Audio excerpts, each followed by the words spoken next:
مالی حالات کی وجہ سے، یا وہ قرض دار ہیں،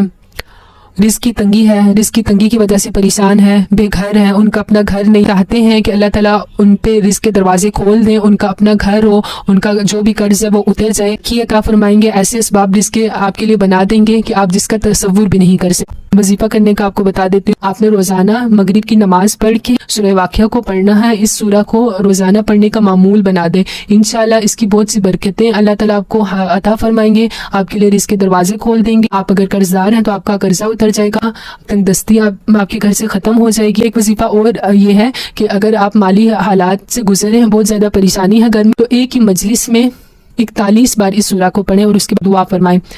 اگر آپ خود اکیلے نہیں پڑھ سکتے تو اپنے گھر والوں کو سب کو شامل کریں، سب مل کے 41 بار سورہ واقعہ پڑھیں اور اس کے بعد اللہ تعالیٰ سے دعا انشاءاللہ اللہ تعالیٰ آپ کی دعا قبول و منظور فرمائیں اور آپ کے لیے رزق کے دروازے کھول دیں۔